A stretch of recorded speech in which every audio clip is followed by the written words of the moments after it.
Hello guys and welcome to this live radio broadcast. You are now joining the A1 production live in the UK.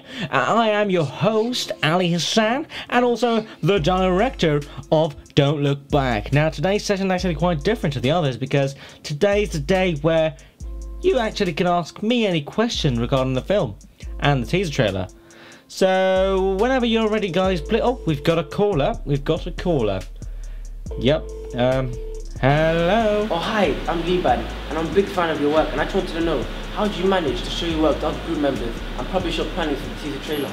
Oh, and my second question is, how has YouTube and Google contributed to the production of your teaser trailer? Hi Liban, now to answer your first question, I would say that when it comes to keeping track of my work, I used Weebly. Now, Weebly is an online site builder which allows you to add text, images and any other media platforms, as well as video. Through the use of this site builder, I was able to present all my ideas and any potential changes with a teaser trailer. As I'm the director of the group, I found this extremely useful because other group members would check regularly for any updates and any extra ideas that I've added. I would say Weebly is such a vital site to use without any doubt because it has a variety of functions and settings which makes my site consistent and comprehensible throughout the entire project. Now to answer your second question, Liban, well, two major platforms that I've used most frequently throughout this entire project, it would have to be YouTube and Google.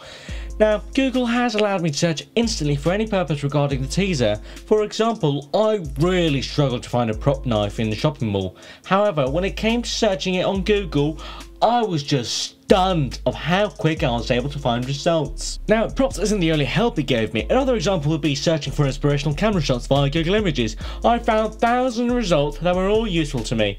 It applies to YouTube too. However, with that, it gave me a bit more support. This would be when I wanted to make money prop. I was able to find a tutorial showing me exactly how to make it. Now, when I was watching that video, I did come across some sort of error, so I looked at the description and it actually said word to word of how to do it. I would say Google and YouTube has definitely had a major impact on the entire project. I hope I answered your questions, Liban. Thank you and have a nice day. Now, do we have another caller? Yep. Oh, hold on. We are trying to reach you, sir. Hold on. Hello. Hello there. My name is Navid and I'm with my friend, and was wondering if we could ask two questions. The first question is, I was wondering how you was able to get the audience's reviews and tips for your teaser trailer. Hi, how are you doing? My name is Daniel, and my question was, how do you keep track of your progress? Hi guys. Now to answer your first question, sir, as a group we really wanted to hear what people actually think about teaser trailers and some of their expectations. Now this is only so that we know what the basic conventions are. So what we did was we assigned Tyler, a member of the group, to create an online survey using SurveyMonkey. From that, we got all our friends and family to fill them in, so then we will automatically get the results sent right to us. I found this really useful because Tyler included some really good questions such as, what do you expect to see in a teaser trailer? As a result of that, we found what people actually want to see. However, we thought we'd do a bit more audience research since that was quite useful. Therefore, Tyler and the rest of the crew recorded a video interview which is a bit more in depth with the questions. Now this is only so that we receive the essential answers and to know exactly what to include in the teaser trailer. Hi Daniel, now in terms of how I kept track of my own work, I still used Weebly. However, I used the second most important feature that it has, which is the blog. The blog has allowed me to post daily, weekly and monthly while keeping track of the date and the amount of work I've produced. However, this feature has allowed me to keep a source of every action that I've been taken, such as when and what I've purchased for the teaser trailer. In addition to that, the blog has allowed me to express all the contribution that I've made towards this project. Thanks for calling us guys, and we are currently moving on to our next question, and it's from this one's getting connected in a minute. Hello. Hi, my name is Abdi and I'm a really big fan of your radio station. Today, me and my friend have a few questions for you. Firstly, why is it important what computers we use? Hey, my name's Arjun. How do you control the camera without shaking it? Hi Abdi, to answer your question, I would say without any doubt, I would say it really does matter what computer you use when editing. So with browsing or whatever you're doing, well, me personally, I use the Apple iMac, which was extremely fast and has such a wide screen, meaning I could multitask and drag images and videos from my desktop straight onto my timeline. The computer has definitely made the process much faster of this project, as I could never imagine how slow it would be if we did this on a less powerful computer. This is because Apple iMacs are known for its power and fast processor when doing advanced editing, making it the right computer for the job.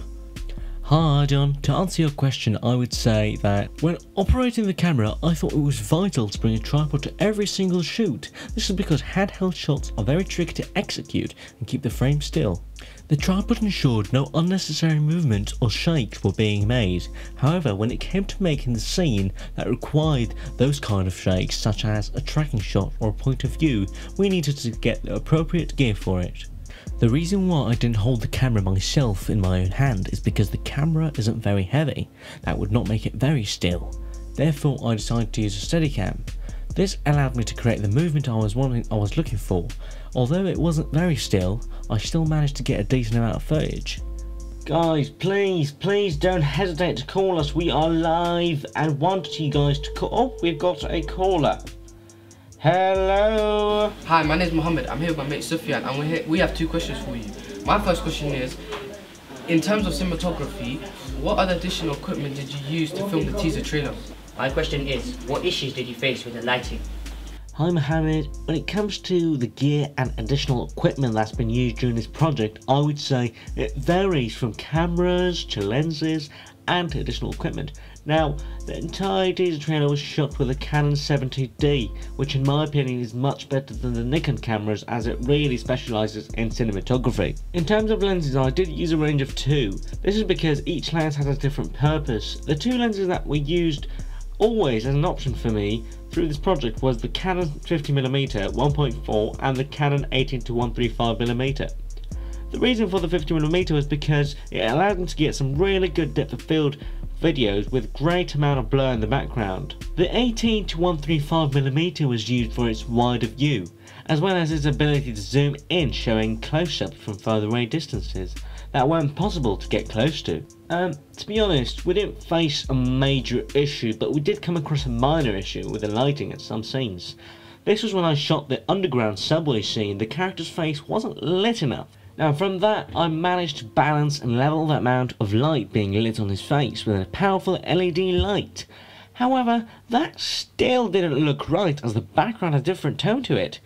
Therefore, I decided to import the video onto an editing software where I was able to play with the curves and balance out the correct lighting overall. This was one way of overcoming that issue. To be honest guys, these are actually really good questions. I was actually surprised. During the show I was thinking to myself, are they going to ask some good questions? Or am I going to be here talking to myself like a moron? Oh, we've got a caller. We've got another caller. Hello. Hi, my name is Faisal and I have my friend Abdi with me. I'd like to ask you two questions. My question is, what important role does the editor use in the teaser trailer? What editing program did you use to edit the teaser trailer? Hi Faisal, this question brings me on to my next point actually, where I say the entire project would mean nothing without an editing tool. The editing plays the biggest role of the entire film, especially when it's a teaser trailer, where you'd expect to see a combination of different scenes being cut and put at once. The editing is almost like the structure of the story itself. It's all down to the editor to choose what scenes are appropriate to include. I would say that there's a variety of editing programs that differ to another. Now, you've got your basic ones like iMovie, and you've got your advanced ones like Premiere Pro. I would say we used advanced and complex programs simply to get a decent look and more control with the settings to give us a decent look again. To answer your question, sir, while editing the teaser trailer, I managed to get my hands on a large range of different editing programs. Now, the reason why I've used more than one editing program is because there are some tools and effects that aren't achieved as well as others. For example, my main editing software was Adobe Premiere Pro, and I had a small scene where I wanted it to be in slow motion. However, while I adjusted the speed of the clip, it didn't look smooth. So I imported the same video in Final Cut Pro X, and I was able to get the look I wanted. Now, this brings me back to my point that each program has its own purpose and speciality. It appears that it's true. We are also doing Facebook questions, so please go to our A1 production page and ask us questions. We will be answering them, well, I will be answering them live on this channel. So get asking, guys, and I will be answering. First question is from Sharon, and Sharon asks, were there any additional plugins used when editing the teaser? When it comes to my editing programs, I would say I've mostly used Adobe Premiere Pro, Adobe After Effects, Final Cut Pro and Cinema 4D. This is because they've allowed me to utilise their greatest tools. Furthermore, I've also added additional plugins such as Magic Bullet Looks, which had a large variety of colour correction features. This has allowed me to achieve a cinematic look to the teaser trailer and add a bit of mood to it. I found the plugins extremely useful as it has allowed me to have more control, making my colour corrections unique and have a style. Next question is from Sasha Molds, and Sasha asks, what issues did you face when editing the teaser trailer and how did you overcome them? One issue that I faced when editing the teaser trailer would have to be the audio control. This is because some audio clips and soundtrack didn't have a great transition as it was fairly loud when introduced. However, I overcame that problem by keying the audio levels to when it should increase or decrease. This feature enabled me to make a decent audio fade from one scene to another. Another issue I faced was it was difficult to make major changes to the teaser trailer when the audio was under the video tracks, as this meant I had to make sure the specific time in the sound of the video is all making sense, because if I take a video out then it will not match the audio track. Next question is from David Ontomoyo. I don't know how to say that, but I hope I said it correct, and he says, how were you able to record sound for the dialogue? As we wrote the script for the teaser trailer, we knew that there was some sort of dialogue throughout it. However, during those scenes where characters were meant to be talking, we managed to hear some sort of background noise that their voice were actually affected. Therefore, we decided to record the entire dialogue scenes in the music studio. We done this using the Rode microphone, which was quite useful as it was very clear and picked up all the dialogue. The software differs from the rest that I've been using, as this one specialises in audio only, which is Logic Pro X. It was quite tricky at first as I mostly work with video operated systems, but I managed to get my head around it and achieved a good look. Next question is from Tony Aladdin, and he asks, well, I'm assuming it's a he, and he asks, how difficult was it to find the font and title style you needed? During my poster and magazine editing, I had a bit of trouble with some of the fonts and titles, as I wasn't able to achieve the look I was going for. After searching on Google for fonts, I came across a site called The Font. This helped me a lot because I was able to find more than 5,000 fonts and styles, as they were all available to download straight from the site. Now, this was a very useful site to go on, as I was able to find all the fonts that I needed to achieve the basic conventions of the posters and magazines. Furthermore, I also had to ensure that the teaser trailer, magazine and the poster consisted of the same font, which is called 28 Days Later. We've got room for 2 more questions, guys, so please send us your questions on the Facebook A1 production page and I will be answering them. Oh, we've got a question from Gabriel, and Gabriel says, how did you manage to operate the editing of the magazine and poster? I was able to operate the magazine and poster with one editing program, which is Adobe Photoshop. I would say this part of the project was my personal favourite, and I'm quite familiar with Photoshop. However, before starting the actual editing, I needed to use the green room studio to photograph the actor as he was meant to be on the poster and the magazines. While doing the photography, I chose to look at the rough sketches and drawings for the planning.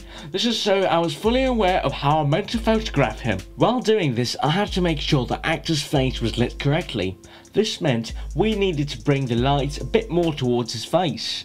Now, the reason to why we'd done that is because I knew if his face was exposed to a lot of green, it would be hard for me as the editor to remove it. Hence why we put the lights to illuminate all the unwanted green.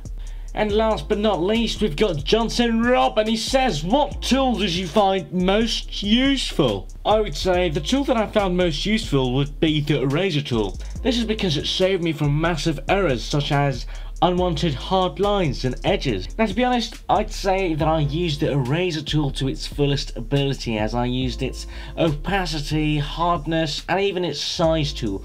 Now, this is so that I would be able to get some nice fades on some of the photographs.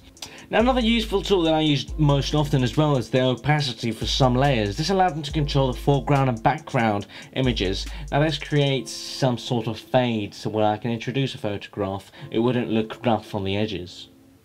I would have to say there are also other tools that I found extremely useful, such as the magic tool which selects sections you want. But when it comes to using a tool with more control, I'd say the eraser would be it. Thanks for that last question, Johnson. Guys, it's been a pleasure, honest to God. I thank you all for tuning in. Oh, we've got actually a large turnout here. Please subscribe to our channel for more radio live broadcasts from the A1 Production Studios. Thanks for watching, guys, and please take care.